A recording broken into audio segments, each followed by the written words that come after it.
नमस्कार मेरे प्यारे किसान साथियों, आप लोग कैसे हो? मैं आशा करता हूँ आप लोग बहुत अच्छे होंगे। किसान साथियों, आज हम बात करने वाले हैं कि सबसे ज़्यादा महंगी बिकने वाली धान की वैरायटी कौन-कौन सी है।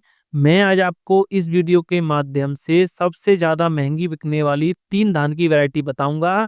ये 3 धान की वैरायटी एक से बढ़कर एक हैं, लेकिन जो सबसे आखिरी वाली वैरायटी है, वो बहुत ही ज़्यादा शानदार है। तो किसान साथियों, मैं आपसे रिक्वेस्ट करता हूं कि आप वीडियो पूरा अंत तक देखें ताकि आपको संपूर्ण जानकारी इस वीडियो में मिल पाए। तो किसान साथियों, अगर आप हमारे चैनल पर पहली बार आए हो तो चैनल को सब्सक्राइब कर देना, वीडियो को लाइक कर देना, वीडियो को ज़्यादा से ज़्यादा हमारे किसान भाइयों में शेयर कर देना। किसान साथियों, सबसे पहली वैरायटी की अगर मैं बात करूं तो वो है कावेरी 90-90 धान की वैरायटी।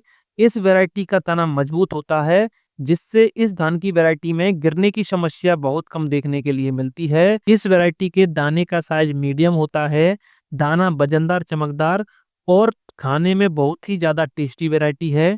इस वैरायटी के नर्सरी डालने के सही समय की अगर मैं बात करूं तो इस वैरायटी की नर्सरी आप 10 मई से लेकर के 15 जून तक कभी भी डाल सकते हो। नर्सरी डालने के बाद 20 से 25 दिन के बाद आप नर्सरी को खेत में ट्रांसप्लांट कर सकते हो। बात करें अगर हम बीज दर की, तो आपको 5 से 6 किलोग्राम प्रति एकड़ के हिसाब से बीज दर रखनी है। जब भी आप नर्सरी डालने के बाद पौधे खेत में ट्रांसप्लांट करते हो, तो आपको लाइन से लाइन की दूरी 20 सेंटीमीटर रखनी है और पौधे से पौधे की दूरी लगभग 15 सेंटीमीटर रखनी है। बात करें अगर हम समय अवधि की, तो ये जो वैरायटी है लगभग 130 से 135 दिन में पककर तैयार हो जाती है। इस वैरायटी के पौधे की हाइट 110 से 115 सेंटीमीटर आपको देखने के लिए मिल सकती है। बात करें अगर हम इसमें कल्लों की संख्या की, तो इस वैरायटी में प्रति पौधे कल्ले की संख्या 16 से 18 कल्ले आपको देखने के लिए मिल सकते हैं। बात करें उत्पादन की, तो आप अगर सही देखरेख करते हो तो इस वैरायटी से 25 से 28 कुंटल प्रति एकड़ उत्पादन आप बड़े ही आसानी से निकाल सकते हो। किसान साथियों, ये वैरायटी बैक्टीरियल लीफ ब्लाइट, शीत ब्लाइट और ब्राउन स्पॉट जैसे रोगों के प्रति सहनशील है। बात करें अगर हम दूसरी वैरायटी की, तो आप पूसा बासमती 17-18 धान की वैरायटी को लगा सकते हो। ये वैरायटी भारतीय कृषि अनुसंधान संस्थान पूसा नई दिल्ली द्वारा डेवलप की गई है। धान की ये वैरायटी पूसा बासमती 11-21 को इम्प्रूव करके डेवलप की गई है।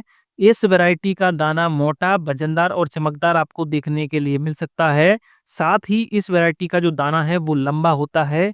ये वैरायटी लगभग 140 से 145 दिन में पककर तैयार हो जाती है। इस वैरायटी की औसत उपज 20 से 22 क्विंटल प्रति एकड़ आपको देखने के लिए मिल सकती है।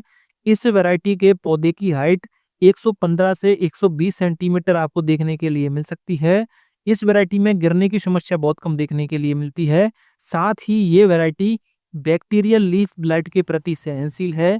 किसान साथियों, बात करें अगर हम तीसरी वैरायटी की, तो तीसरे नंबर पर आप बायर कंपनी की अराइज 6444 गोल्ड धान की वैरायटी को लगा सकते हो। धान की ये वैरायटी मध्यम अवधि की वैरायटी है, जो लगभग 125 से 130 दिन में पककर तैयार हो जाती है। इस वैरायटी का दाना लंबा, मोटा, चमकदार और वजनदार देखने के लिए मिलता है।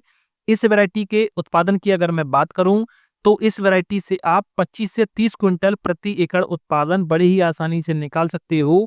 इस वैरायटी की जो नर्सरी है लगभग 20 से 25 दिन में खेत में ट्रांसप्लांट करने के लिए तैयार हो जाती है। इस वैरायटी के पौधे की हाइट 105 से 110 सेंटीमीटर होती है। इस वैरायटी में कल्लों की संख्या प्रति पौधा 15 से 20 कल्ले निकलते हैं। साथ ही ये जो वैरायटी है, इस वैरायटी में बालियों की लंबाई 25 से 28 सेंटीमीटर होती है। इस वैरायटी के जो दाना है वो लंबा, चमकीला और सफेद रंग का होता है और ये वैरायटी बैक्टीरियल लीफ ब्लाइट के प्रति सहनशील है। किसान साथियों, इस वैरायटी को आप खेत में ट्रांसप्लांट करके आप इस वैरायटी को नर्सरी डालकर आप इस वैरायटी की बुआई कर सकते हो। साथ ही आप अगर चाहो तो डीएसआर विधि से भी आप इस धान को लगा सकते हो, इस धान की बुआई कर सकते हो।